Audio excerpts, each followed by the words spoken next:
For bodyweight fitness, the best method of horizontal pushing is clearly the ring push-up.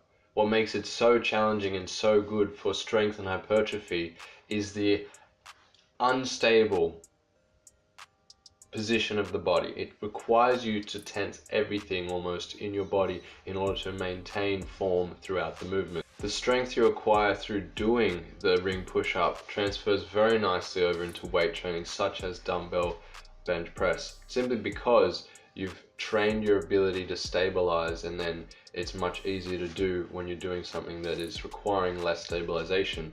In addition, you've got this free range of motion for the hand angles and body position during the ring push-up, which means you can perform a really comfortable pressing action. The type of thing that it requires you to do is perform the whole movement in a hollow body, so you're tightening your entire core while you perform it. You're also getting a nice pectoral stretch when you go full range of motion and you go deep into the press.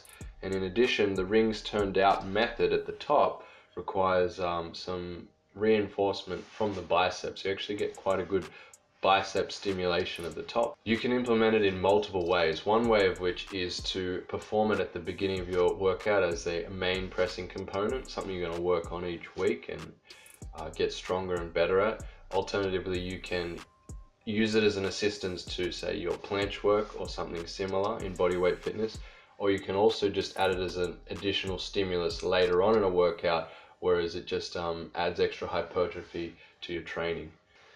Now, there are a few prerequisites I would like to encourage before you go on to try the push-ups. It's quite a demanding exercise. What you would like to be able to do before performing the ring push-up is to be able to hold a hollow body position for the required set and rep duration.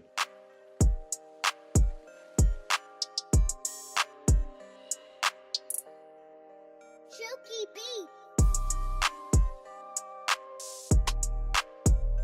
Secondly, to be able to hold a support position at the top of the rings turned out push-up for at least 30 seconds without breaking down the form.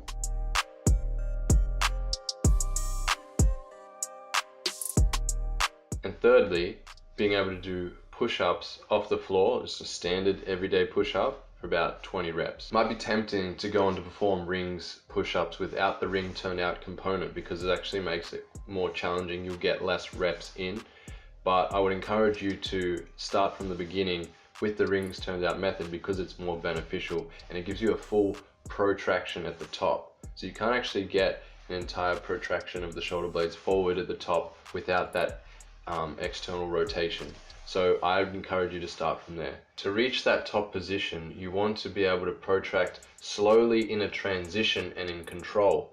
You want to be able to do that each rep, and that counts as a rep. So other than that, you want to reverse the movement on the way back down, slow and controlled, to the point you reach the rings, about chest point, but you want to also then retract the shoulder blades. This is where you get a pec stretch and what I would consider full range of motion.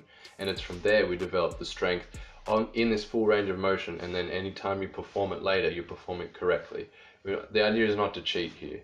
It's to develop strength with the correct form, and then you're sorted. You're not going to be as sore, I guess. I mean, it's dangerous otherwise if you were to move forward and not have strength in the full range of motion. Now, when you're performing a ring push-up, I want you to select a progression that's best for you, and that would be somewhere around the 4 sets of 4 reps range, somewhere there that you can comfortably perform them with correct form, of course. When you're performing them, I don't want you to you're not necessarily going to build strength to begin with. And if you've never really done it, the first things you're going to be learning, or your body's going to be learning, is the ability to be stable in this position. The strength will come later. Once your body gets used to being so unstable, then your gains will be more in strength than the stability. So the progression order is as follows.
So to summarize, the benefits of using rings turned out push-up in your training is that it promotes an alternative stimulus for strength and hypertrophy gains.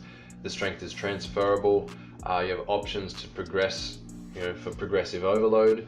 You have core strengthening, the pectoral stretch, and the bicep activation, of course, at the top of the push. And as I said, with selecting a progression, you want to select something that is challenging in that 4-set or 4-rep range, but don't let the form break down. Otherwise, it's no point. Just step back a progression, make sure you're getting it right. You want to get it pays off.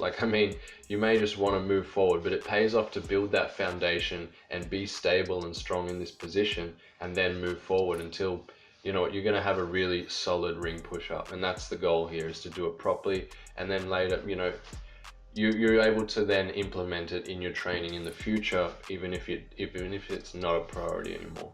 So once you learn it, it's just like a tool in your repertoire. And there you have it, guys. That's the ring turned out push-up. I hope you like it. I hope you benefit from it. Let me know what you think and how you've actually implemented it into your training. I'd like to hear from you. See ya.